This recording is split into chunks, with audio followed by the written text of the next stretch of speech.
Congressman Huffman, considering your commitment to tackling the climate crisis, I'm very concerned that agribusiness interests in your district are being prioritized over the protection of the native TULE elk at Point Reyes National Seashore. There are plans to kill these TULE elk. Considering that animal agriculture is widely acknowledged the #1 contributor to the climate crisis, why do you favor growing agricultural interests within the seashore, even though the ranches were supposed to be phased out? Thank you. All right. So I'm going to speak to what I think is the thrust of your question. There's a lot of individual assertions in there that we could unpack. Animal agriculture is not the #1 contributor to the climate crisis right now. Okay, it is a contributor, I'll admit that, and we're going to need to address food systems and all of these things. I'm very interested in doing that. But there are a lot of facts that would need to be checked that are packaged up in that question. Let me just say this. I think there are people here that care a lot about our TULE elk population in the Point Reyes National Seashore. I am a big fan of the TULE elk. Just this weekend I had my family out at Pierce Point. We were taking a hike and enjoying the TULE elk as we often do. I really do go and use the Point Reyes National Seashore. I love it, like probably most people in this room. But it's really important to understand that what makes Point Reyes so unique is that it's not like, you know, any other park in some ways. There are parks for all purposes. There are parks that are meant to protect battlefields and amazing views and wilderness areas. Point Reyes is this really interesting mix of many things. Some of it is the wilderness areas that are so spectacular, the wildlife, great recreation opportunities in the Point Reyes National Seashore. But one of the things that got the whole thing rolling back in the late 50s and early 1960s to protect this place was to preserve the agricultural heritage of West Marin, these historic ranches and dairies, this pastoral. These are facts. These are just facts. They're just facts. So look, the way it was conceived by Congress, and I've heard the statement that Congress wanted the ranches out in 20. Look, folks, you're entitled to your opinion, but not your own facts. That's just not true. I've read the statutes. I've read the legislative reports that went along with these statutes. I've gone pretty deep into this, including the most recent statements of Congress, which have continued. It is not a situation where Congress said you got to be out in 20 years or anything remotely close to that. Congress created a pastoral zone as one part of this unique mosaic that is the Point Reyes National Seashore.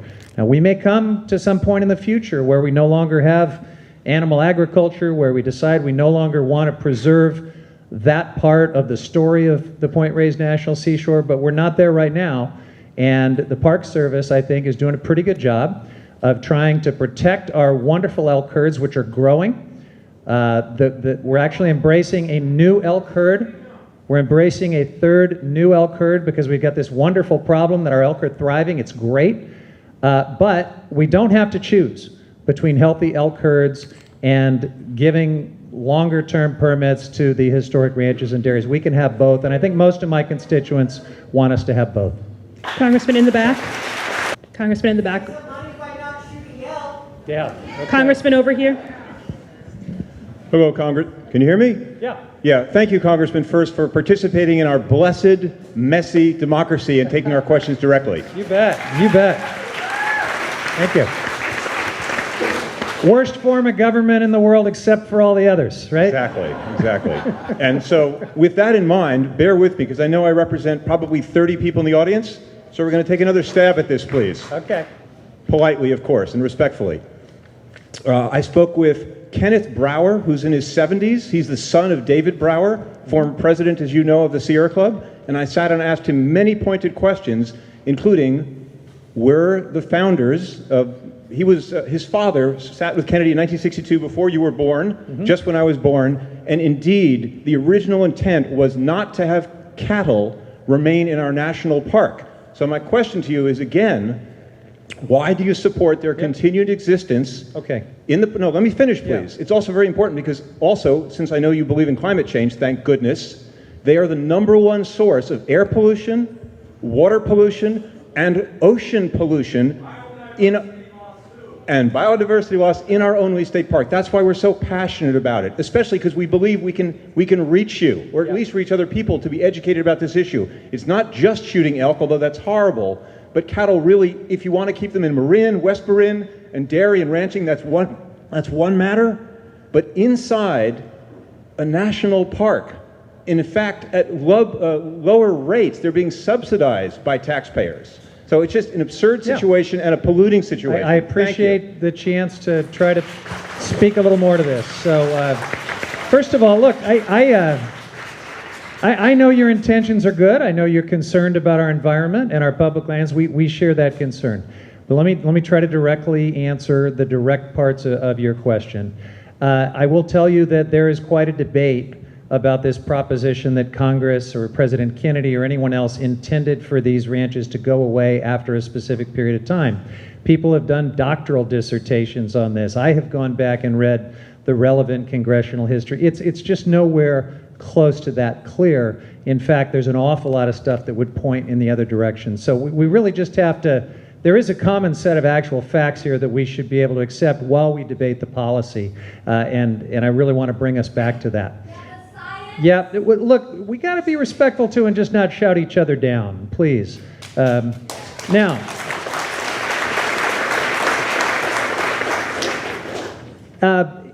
in terms of, I talked about the uniqueness of this park. Part of this park is about historic preservation, all right? And that's right there in the mission of the park. These ranches were recently nationally designated as a historic district, which is one of a whole bunch of indications that telling that story of the history of the Point Reyes National Seashore includes the working landscapes that these multi-generational ranches represent. Okay, this is not, I believe it's unfair to characterize them as industrial, agricultural polluters. I know these families, it's just not fair, it's not accurate. There's about 24 of these small family ranching activities out there. There is twice as much land in wilderness as there is in the pastoral area that's doing this historic ranching. So a little bit of perspective, a little bit of context, and I think the contribution to local food systems is significant as well. If you talk to anyone in the agricultural community of West Marin, they're very concerned about what happens if you lose those organic, almost all organic ranches and dairies. There's a tipping point at which the economy of scale that all of them need to continue to provide us with a local food system collapses. They're very worried about that, and I think local food matters and can be part of our climate strategy as well. If we just say we don't like cows because they're emitters, so we're going to pick on these 24 historic ranches, we're going to drive them out of existence, I don't know anybody in this room that's going to stop eating beef or dairy products. Probably what happens, you're probably already not eating them, my friend, okay? If you're a vegan and you've done that, hats off to you, that's great. But I don't think we should pat ourselves on the back and claim that we've implemented a climate solution if you simply drive that demand off to CAFOs in Kern County, which really are industrial polluters, okay? So, It's a good conversation. It is intended, in a good-hearted way. I thank you for that. But let me just close by saying I'm not going to decide this issue, folks. So you can come and holler at me at my town halls if you want. The Park Service is going to decide this. There's been a very transparent public process. I'm pretty sure all of you have engaged in that and have made your views known. They will now take that input and come up with a preferred alternative. Some of you will probably sue to challenge it in court, and on we go. But this won't be my decision about how to strike the balance between continuing these family ranches and dairies and celebrating our thriving elk herds. Okay? Thanks. Okay, right here. Okay, right here. Mm-hmm. Hi, my name is Cheryl. I was born and raised in San Francisco Bay Area, and I love wildlife. I love the outdoors. Mm-hmm. I love our national parks. We are so lucky to have Point Reyes National Seashore so close, GGNRA, so close that we could get there in an hour. I was really dismayed to see how the seashore has degraded with the cattle on the land. I didn't realize there were 5,000 cattle and only 600 TULE elk. You want to ask me something that hasn't been asked about that? I'm happy to speak to it, Yeah, but we probably shouldn't keep having the same conversation over and over. I haven't said anything exactly what everybody else says. I Okay. think we're having a discussion about this, if that's okay with you. No, please. Plus, I still am Please, within my minute. Yeah. But I hear you. You're not the National Park Service. The National Park Service is going to do what they want to do, but we're assuming you have some impact. This community has elected you to try to represent us. Apparently, the National Park Service did do a survey asking us what we wanted, and we said we wanted to preserve wildlife and the land. Okay. And there's also not been an environmental impact study of how those cattle are degrading the land. Why is that not being taken into account? Apparently the levels of E. coli have gone up in the water from pollution from the cattle. And if the cattle need to remain there for historic Okay. reasons, why can't they be scaled Can I- back? can I, Why are the TULE elk So targeted for being the killed? part of your comment that I don't think I've spoken to yet that I'll happily address is the environmental study on impacts. Now, there is a comprehensive environmental review process the Park Service is in the middle of. It will look at some of these things, but the reason they're not starting over, like from a baseline of no action versus cattle, is we've had cattle for like coming up on 200 years. So this is not a new federal action or a federal program, and that's just the way environmental laws work. So you won't see that sort of nothing versus the status quo, I don't think, in this review. And let me just clarify, whatever differences we might have on some people wanting to get the ranchers out of the park, me wanting to give them a longer term permit, I want to be clear, nobody gets a shortcut on the environment. I want to hold all of them as they continue their operations to very, very high environmental standards. So I probably should have clarified that earlier. No shortcuts under any environmental law, no lowering of our environmental standards. We need to maintain really high standards. Congressman in the back. In the back. Yeah. Yeah, I just want to say, I feel that if we had a real democracy in this country, we'd be talking about President Clinton and not President Trump. I just want to know, what are you doing about the Electoral College? What's happening in Washington to eliminate what I feel is a really undemocratic process? Yeah. Thank you for the question. You know, I get this Electoral College question everywhere I go, and it's a good question. Obviously, the Electoral College is this anachronism that was created a long time ago in a country that was very different for reasons that are very different. It is one of those mechanisms in our Constitution that is actually counter-democratic as opposed to democratic. And it's there for some interesting historic reasons. But the bottom line on this question, as much as it frustrates us because California would like to see a national popular vote, our state votes with the national popular vote, so it feels very unfair and unjust when a minority of states and a minority of the national community can pick the winner in a presidential race. Those are probably going to be the rules, as much as we don't like them, for the foreseeable future, because you need a constitutional amendment to change it. Now, there's a workaround that some people are advocating, and I've actually supported it, where states would pledge their electors to follow the national popular vote. And the state of California has done that. And if you get to 270 states that are part of that compact, it can behave like a national popular vote using the Electoral College mechanism. Here's the problem with that. That works great as long as your state is in sync with the national popular vote. But imagine once the California votes one way and the rest of the country votes another, how are you going to feel? And our electors are pledged opposite of how we vote. We're going to want out of that deal right away, and it is going to crumble. So it's not a durable, long-term fix to this problem. The only real durable, ultimate fix is a constitutional amendment. And we just got to be honest. Right now, the politics aren't there to amend the Constitution and change it. We're just going to have to go forward with these rotten rules and win elections anyway. Okay, right here, and we're down to our last question, Congressman. Okay. Yeah.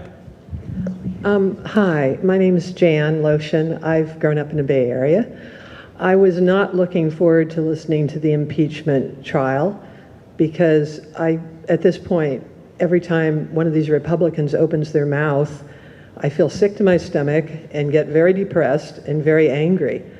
But what I've experienced so far has made me feel differently. I feel profound gratitude for all of the Democrats that are working that hard to keep democracy alive. Thank you. I've been very... There's a dog that started barking back there when you said that, so we all agree with you. And I've been particularly moved by Adam Schiff. Yeah, he's great. He's just amazing.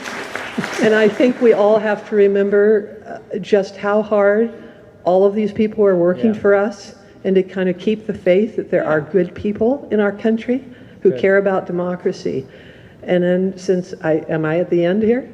Okay. You're the cleanup hitter. I have been telling people who, like to complain about how awful things are and like to wring their hands but aren't doing a damn thing, and that it's all sort of like hopeless. And my new motto is, I'd rather be an optimist that we are going to win and be proven wrong than be a pessimist and be confirmed. I like it. Yeah.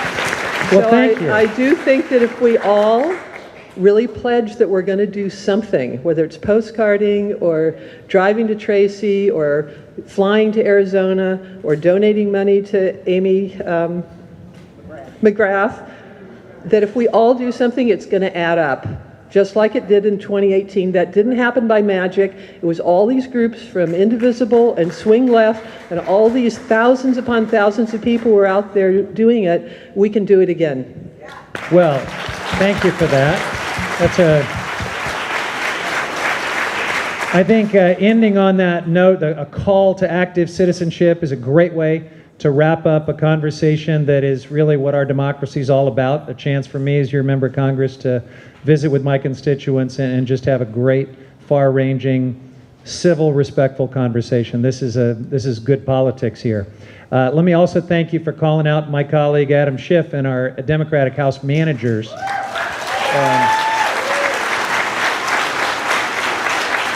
I have, in a prior life, I did some work as a trial lawyer. I know how hard you work to prepare for that day of trial and that opening statement. And these folks did 3 consecutive days of opening statements, which were effectively kind of the trial. I mean, hopefully we'll get witnesses and documents, but they were the main part probably of what this trial will be. And it was clear that they just put an enormous amount of work into this. They put their heart and soul on the line. And I think that passion and that authenticity really came through, hopefully for the American people, maybe even for some of those cold, shriveled hearts in the Republican Senate. You never know. So, look, I will just close by saying for everybody that finds themselves, subject to bouts of despair, these are tough times. I ride that roller coaster right there along with you. Despair is just not very effective. It doesn't get much done. And I think a better approach is to draw that inspiration wherever we can find it. I hope Adam Schiff inspired all of you. He certainly did me. You guys inspire me to keep going, and maybe some of my efforts will bounce back by way of inspiration to you. But we can create our own hope, and I think we can make a difference as active citizens. It's been great talking with you today.